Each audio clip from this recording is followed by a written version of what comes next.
खंडवा में आज बुधवार को वार्ड 49 के पार्षद प्रतिनिधि के साथ में आम जनता अपनी अनेकानेक शिकायत लेकर नगर निगम पहुंची, जहां पर हमारी मुलाकात पार्षद प्रतिनिधि से हुई, जिनसे बहुत सारी बातें हुई।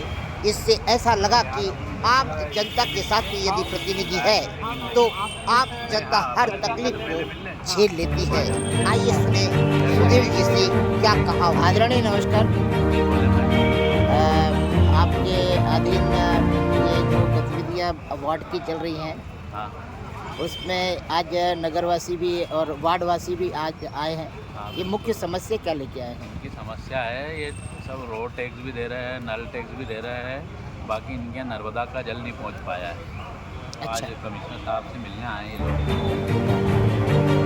क्या अमृत की योजना चालू हो रही है, पाइपलाइन नर्मदा की पाइपलाइन डलवा दिया जाएगा और उसके संबंध में बात करने आए हैं। सुधीर भाई, वार्डों में तो कई जगह रोड ही नदारत है, जो कि आप लोग हर बार कहा जाता है कि ये अभी कार्य चल रहा है और अभी तक केवल कार्य चल ही रहा है, होता कुछ नहीं है। कुछ जगह पे चल रही है, रोड भी बन रही है, नालियाँ भी बन रही है, ड्रेनेज सिस्टम भी बन रहा है। अब धीरे धीरे जैसा जैसा डिमांड रखते जा रहे हैं वैसे वैसे काम होते जा रहा है। आपके वार्ड में कुछ नया नवाचार तो दिखा ही नहीं है, नवाचार वैसे ही चल रहा है जैसे पार्षद ढकेल रहे हैं। नहीं, अपने यहाँ अभी किशोर नगर IS सेक्शन में पूरे रोड बन गए हैं। हाँ। और अभी बाउंड्री वाल बनना है, वहाँ ब्लॉक लगना है। फिर उसके बाद वहाँ सबसे बड़ी समस्या सीवरेज की है। तो ड्रेनेज पाइपलाइन जगह जगह जहाँ पहले सबसे पहले प्राथमिकता उसको दी जा रही है। रोड और नाली तो रोड और अपने बगीचे की तो बन जाएंगे, बाकी सबसे पहले ड्रेनेज सिस्टम को सुधारना है।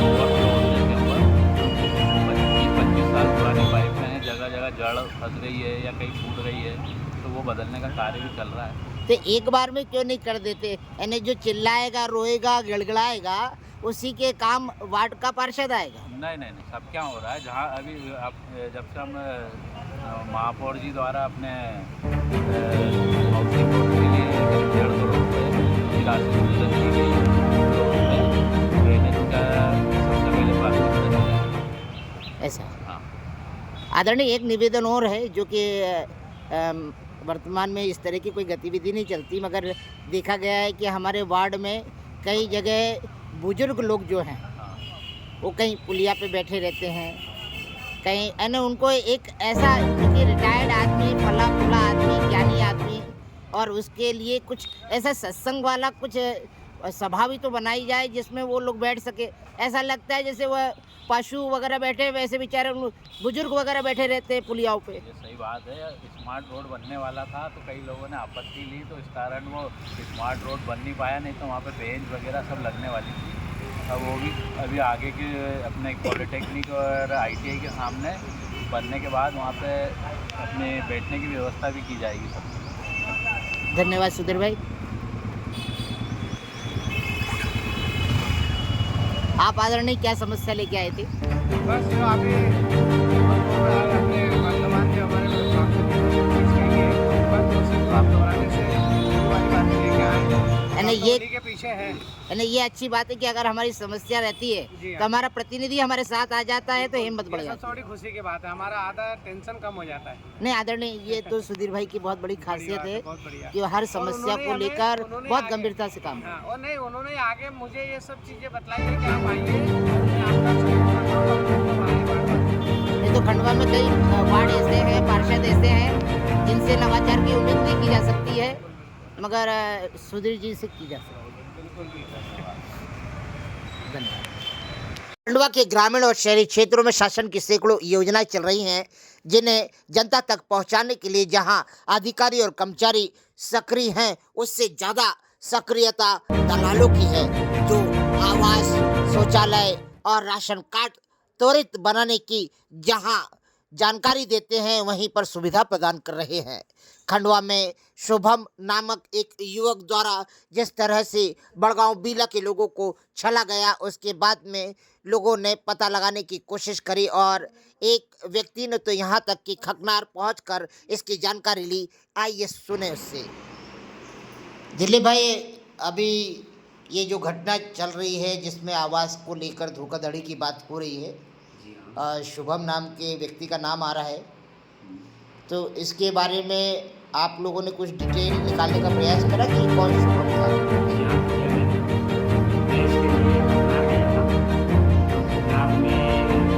जनपद जो ब्लॉक है उसके अंदर संजीव गवई करके है। हाँ। उसका लड़का है शुभम गवई। अच्छा। मैंने जा कर के देखा। हाँ। फोटो और फैसलाटी तो वैसे ही लग रही है। हाँ। बाकी उसका ये कहना पड़ा कि मेरा लड़का 2 साल पहले शांत हो चुका है। किससे, किस कारण शांत हो गया था? ये बता रहा था कि कोरोना में जो सामने बीमारी हो गई थी उससे वो शांत हो गया। आपको लग रहा है कि वो जो शुभम गवई आप लोगों के बीच में घूम रहा था, वो वही सुंदर गवई की फोटो है वहाँ पर? जी हाँ, लग रहा है। तो 80% तो वही लग रहा है। सिर्फ हेयर स्टाइल उसकी और जो दाढ़ी रखता है, हाँ, उसमें फर्क थोड़ा नज़र आ रहा है। बाकी सब वही है। शुभम दाढ़ी रखता था? वो जो उसका लड़का है वो दाढ़ी घनी रखता था। अच्छा। बड़ी रखता था। और हाँ। ये सुबह में जो बारीक रखता है। बारीक रखता है। बारीक रखता है। और अगर घनी कर दे तो शुभम जैसे ही लगेगा? हाँ, सेम वैसे ही लगेगा।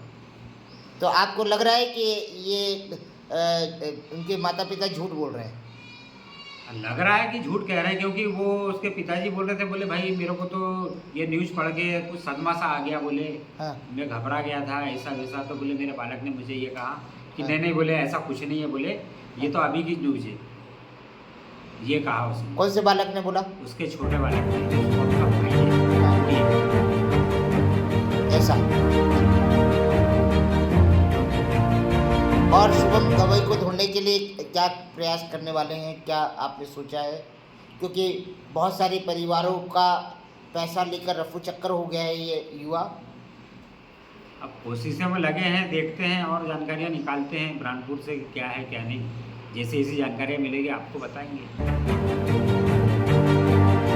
मजहर जी, आप इसके चक्कर में क्या थे, इसका कुछ घटनाक्रम बताइए। तो सर इसका कोई चक्कर में नहीं था। हाँ। मेरे को तो 2-3 बार लोगों ने उसको ढूंढने आए। जब मेरे को थोड़ा शक हुआ, दिलीप भाई ने भी मेरे सामने उसको पैसा दिया था। तो दिलीप भाई को मेरे को लगा गलत आदमी है, तो मैंने दिलीप भाई को बोला कि दिलीप भाई ये आदमी गलत है, तुमने को पैसा क्यों दिया? तो दिलीप भाई ने बोला तो सब उसको निकाल लूँगा, ढूंढूंगा, पकड़ लूँगा। हाँ।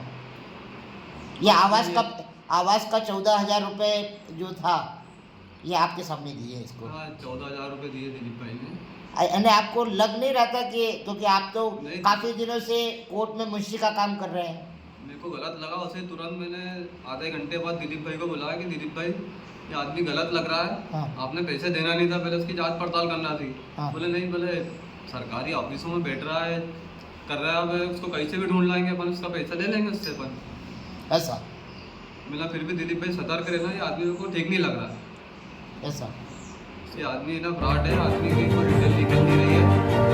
और फिर हमने उसकी जाँच पड़ताल करी, बाद में सब बैंकों का पैसा लेके भागा। जब मोबाइल स्विच ऑफ कर लिया, जब उसके घर भी पता करे तो एक काली शाइन लेके घूमता था। तो उनके बड़े पापा के लड़के की जो कहाँ पे रहते थे ये? अवस्थी चौराहे पे पापड़ वाली गली में। अच्छा। तो ये शाइन जो लेके घूमता था, वो शाइन इसकी नहीं थी? नहीं, इसकी नहीं थी, उनके बड़े पापा के लड़के की थी। वो बताता था रहता वहीं था। और बड़े पापा बोले मेरे बड़े पापा बड़ी मम्मी है, उसके भाई लोग हैं। बाद में फिर जब लोगों ने जब जाके घर का पता लोगों को मालूम पड़ा, लोग गए तो लोग इन्होंने हाथ ऊँचे कर दिए कि हम तो पहचानते नहीं, हमारे यहाँ तो किराएदार था। ऐसा? यानी इस परिवार ने ही संरक्षण दे रखा था इसको? हाँ, संरक्षण तो परिवार वहीं रहता था ना, साल भर से रहता वहाँ पर। ये किस ऑफिस में सबसे ज़्यादा बैठता था? एडीएम ऑफिस में। ये कोई सुमित बाबूजी का नाम लेता था? हाँ, बाबूजी का नाम लेता था ज़्यादा, सबसे ज़्यादा कि सुमित बाबूजी को पेमेंट देना है, सुमित बाबूजी से काम कराता हूँ, सुमित बाबूजी को पेमेंट देना है। ऐसा? अब ये घटनाक्रम में तो आप लोग कहीं ना कहीं आप लोगों की गतिविधियां शामिल हो रही हैं, तो आप इसके निराकरण के लिए क्या करेंगे, क्या सोचा है फिर आप लोगों ने? सर हमने ये सोचा है कि शुक्रवार के दिन हम्म, कलेक्ट्रेट में जाकर के हम शिकायत दर्ज करेंगे। कौन कौन लोग जाएंगे? मैं जो भी पीड़ित परिवार है और तीन हम लोग। भी तो साथ में जाएंगे जिला कलेक्टर साहब को निकाल देंगे कि हमारा बस से बोलेगा देगा नहीं तो हम उसकी शिकायत करेंगे। ये जो बड़गांव जिला की महिलाएं हैं उनको लेके जाएंगे आप लोग? उनको भी बुलाएंगे, सब पीड़ित महिलाओं को भी बुलाएंगे। हाँ। हम भी साथ में जाएंगे, उनकी शिकायत करेंगे। चलिए अच्छी बात है, शिकायत करें।